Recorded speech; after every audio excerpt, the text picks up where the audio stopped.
ये जो एक वीडियो देख रहे हैं, इस वीडियो में आखिरकार अमेरिका का दर्द निकलकर सामने आया है और बेसेंट जो कि अक्सर भारत के खिलाफ उलुल जुलुल बोलते हुए दिखते हैं, इन्होंने कहा है कि भारत और हम मिलकर इस दिशा में काम करने वाले हैं। चाइना ने ऐसा कौन सा घाव दिया है जिसको लेकर बेसेंट ने कहा कि चाइना 30 सालों से तैयारी कर रहा था हमें ये घाव देने के लिए, लेकिन हम अब जल्दी ही इससे छुटकारा पाएंगे और इसमें भारत भी हमारा साथ देगा। जानेंगे आखिरकार क्या है मैटर। वहीं दूसरी तरफ ये जो वीडियो देख रहे हैं आप, इस वीडियो में तन कर बैठे हुए दिख रहे हैं आपको ब्राजील के लूला का बॉडी लैंग्वेज बता रहा है कि वो उस बात को समझते हैं कि अमेरिका को किस चीज की जरूरत है। अमेरिका के राष्ट्रपति डोनाल्ड ट्रंप के सामने लूला जिस तरीके से बैठे हैं वो दिखा रहा है कि लूला को सच पता है। जानेंगे जियोपॉलिटिक्स में क्या कुछ चल रहा है। हमेशा की तरह वर्ल्ड मिरर के इस एपिसोड में जानने को मिलेगा बहुत कुछ। आइए जानते हैं इन खबरों को विस्तार से।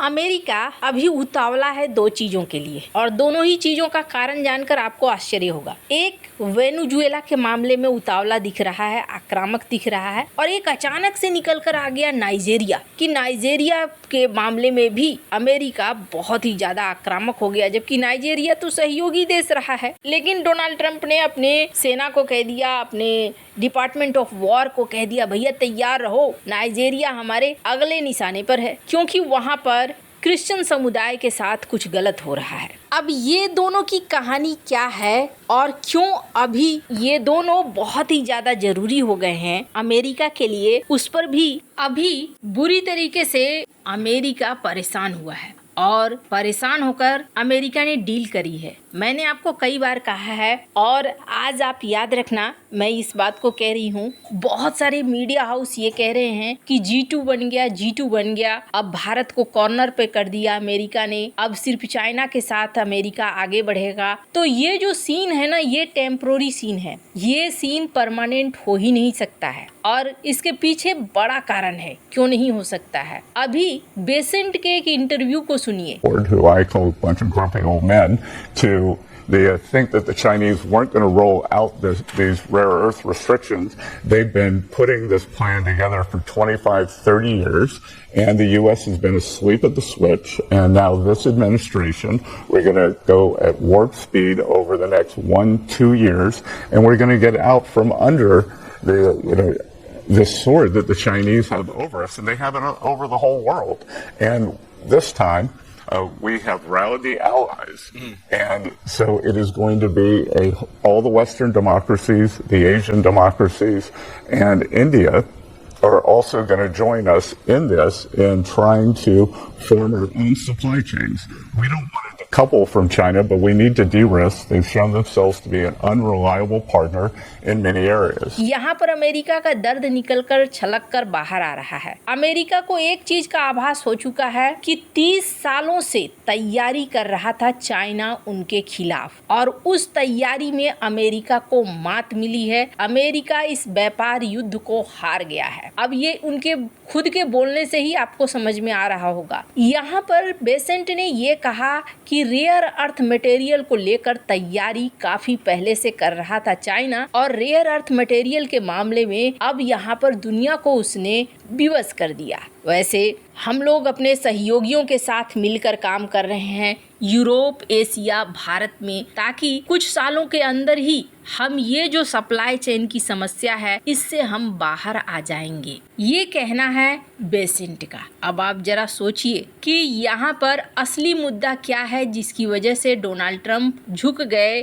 चाइना के सामने और उन्होंने उनकी शर्तों को मान लिया। असली मुद्दा है रेयर अर्थ मटेरियल का। क्यों है? तो इसके पीछे कारण ये है कि इसके बगैर काम ही नहीं चलेगा। 1973 ये जो तस्वीरें देख रहे हैं, ब्लैक एंड व्हाइट तस्वीरें, अमेरिका की स्थिति खराब कर दी थी सऊदी अरब और ओपेक देशों ने मिलकर। अमेरिका जो सुपर पावर था उसे ये बना दिया इन्होंने कि आखिरकार अचानक से ये घोषणा करनी पड़ी अमेरिका को कि डॉलर और गोल्ड का कनेक्शन हम खत्म करते हैं, और उनके खजाने को खाली करवा दिया था ओपेक देशों के 1973 के ऑयल क्राइसिस ने। अब ऐसा कैसे? दुनिया चलती किस पर है? बात करें आज की नहीं बल्कि 1973 के समय की, तो दुनिया किससे चलती है? आंसर था तेल से। तेल से कारखाने चलते हैं, तेल से वाहन चलता है, कारखाने चलते हैं तो सामान बनता है, सामान बनता है तो फिर लोगों को सामान मिलता है, मशीनें चलती हैं, फैक्ट्रियां चलती हैं, हर चीज लगभग था। खेती में इस्तेमाल होने वाली कई मशीनों में भी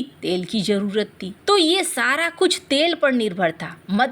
मतलब ये जिसके पास एनर्जी वो असली राजा है। और उस वक्त ओपेक देश जिनके पास एनर्जी था वो असली राजा हो गए। शुरू में अमेरिका को समझ में नहीं आया था, लेकिन जब 1973 में ओपेक देशों ने बैन लगाना शुरू किया तो अमेरिका के अंदर ये महंगाई दिखनी शुरू हुई, लोगों की कतारें शुरू हो गई, जगह जगह बोर्ड लिखे आने लगे, तेल नहीं है, गैस नहीं है, और फिर जाकर समझौता हुआ। तो वो समय था तेल का, और ये ना चाइना बहुत अच्छे से समझ चुका था। इन्होंने बेसेंट को, जो अब समझ में आ रहा है कि 30 साल पहले से प्लानिंग करी थी और उस समय अमेरिका सो रहा था, ये बात वो खुद कह रहे हैं, क्योंकि इनको अब समझ में आया कि 30 साल पहले चाइना ने क्या किया। चाइना ने उस चीज को समझा कि असली ताकत कहाँ है। असली ताकत है रेयर अर्थ मटेरियल में, और इन्होंने उसी पर कब्जा करना शुरू कर दिया। एक मजेदार बात बताऊं आपको, जब डेंग थे तो डेंग ना अपने कुछ लोगों के साथ पहुंचे थे अमेरिका, और अमेरिका में ये सबसे पहले देखने गए थे बोइंग और लॉकहीड मार्टिन के कारखानों को। और वहां पर जब उन्होंने देखा था, देखकर वो घर वापस आ गए, और घर